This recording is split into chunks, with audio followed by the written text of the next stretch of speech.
What's going on, guys? It's your boy 602 Busa here.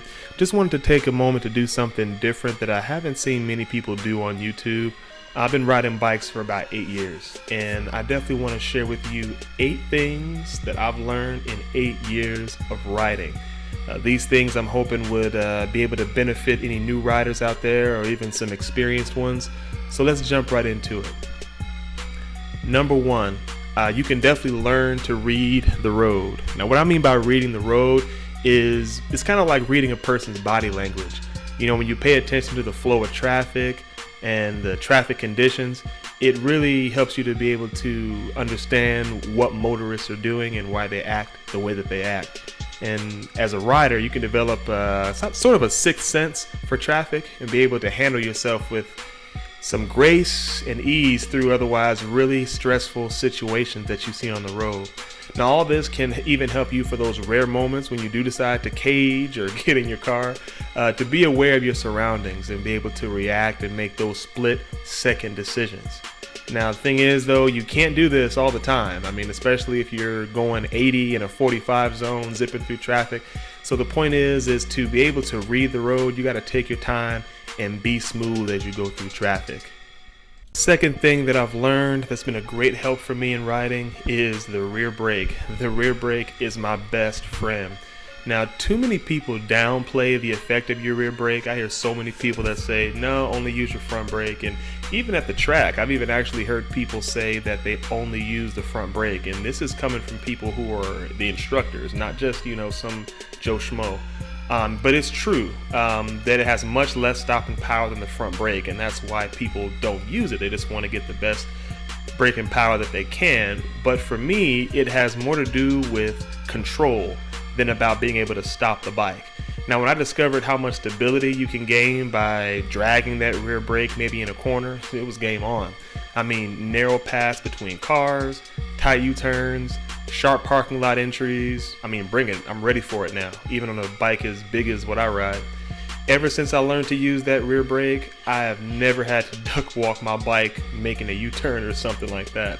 So learning how to use that rear brake was a huge game changer for me. And now I get quite a few comments on how stable I make big bikes look because I'm using that rear brake. So if I were you, don't be afraid to use that rear brake. It's your friend. It can and will help you. It's there for a reason. Third thing that I've learned is getting angry at bad drivers accomplishes absolutely nothing. You got to expect these people to do stupid things in front of you. That's just with anything, whether you're in a bike or in a car. When someone does something stupid, acknowledge it, move on. I mean, punching their car only hurts your hand and the reputation of all the other riders that are out there. Life is just too short to be worried about how someone did you wrong in their car, to be honest. And really, you don't want to forget that you're on a bike. You can easily get knocked off your bike by a car any day of the week. And you never know, man. People out there are crazy, and you don't know what they're capable of. And the one time you decide to go off on somebody and roll up to their, driver window is probably going to be the last time you'll ever do it. So trust me, getting so angry at people when they do something to you is definitely not worth it. It's a waste of your time. Now, the fourth thing that I've picked up on is to do your own maintenance when you can. Now, I'm an IT guy by trade. I fix computers. I am not a mechanic by any means, but basic maintenance is not hard, and YouTube is full of helpful videos to be able to help you understand how to do something.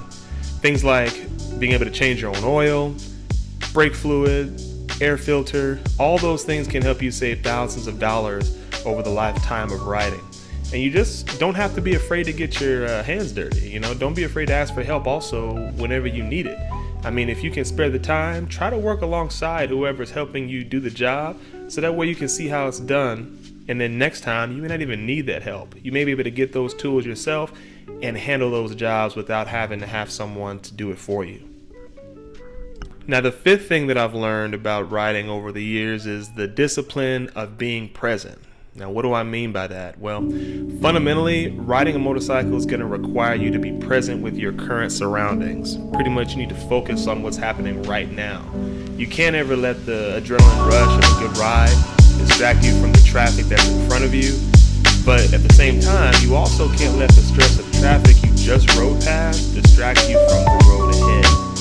So being in the moment is a good way to keep yourself alive on the road, and it's also the only way to really soak up everything that a ride has to offer. I mean, if you're looking forward to riding on the mountains, but you maybe live a few miles away from it, don't be so distracted during those few miles on the way to the mountain that you aren't paying attention to traffic, you aren't using your turn signals when you need to, you aren't, being a defensive rider. You don't want to let that excitement get so much to your head that you forget about the present, the here and the now. Sixth thing that I've learned over the years: you are not as durable as you think. Now this one is an oldie but a goodie, but just please gear up. Now the broader my motorcycle network becomes, the more horror stories that I hear about of guys that have crashed and went down. Remember how painful it was though to scrape up your knee when you went down on your bicycle as a kid?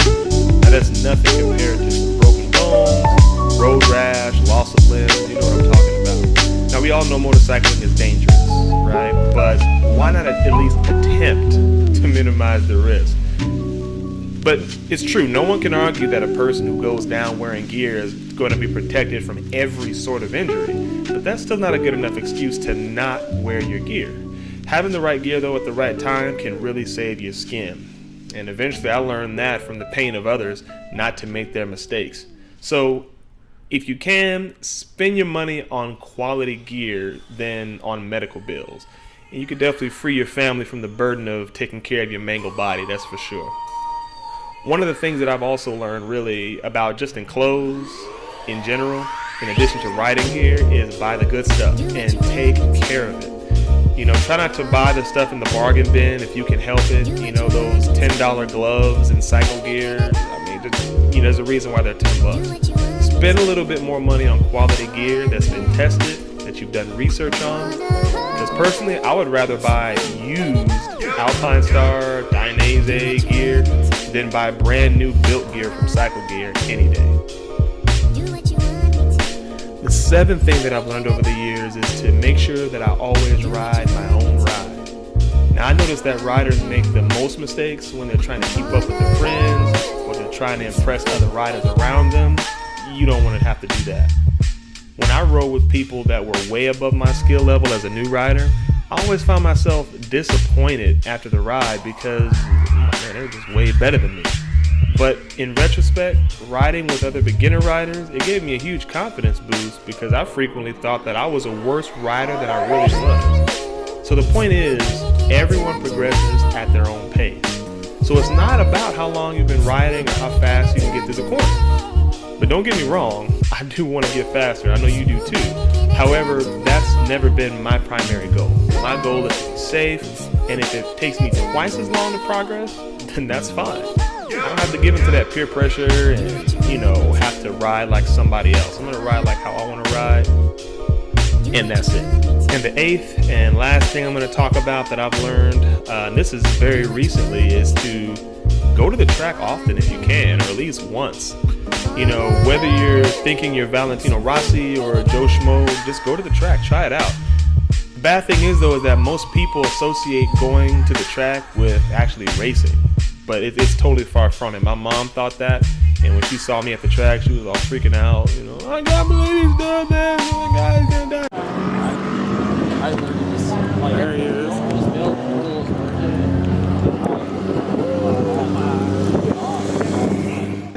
But the truth is, all track day organizations make it crystal clear that you're not there to race. This isn't a competition.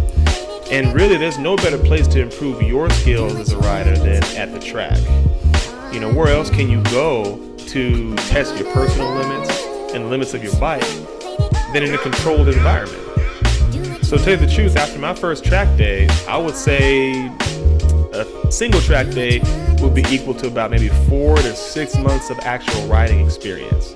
You might be the slowest rider at first, but so what? Don't worry about it. Nobody cares. Everyone's too concerned about themselves to worry about what you're doing.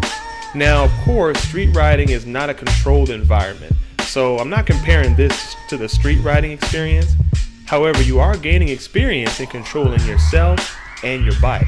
So no matter where you ride, you better have control over at least yourself and your bike. That way you can save yourself from a world of hurt. So that's it, guys. I hope you enjoyed this video. Again, my 8 things that I've learned in my 8 years of riding. So stay tuned. Next year you're gonna see another video come out, 9 things that I've learned in 9 years of riding. If you haven't done this kind of video already, go ahead and do that. I mean, share some of the things that you've known that's helped you over the years, because people want to listen to what you have to say, especially if you got some good advice. So again, if you like this video, like, comment, subscribe, and see you on the next one. 602 out.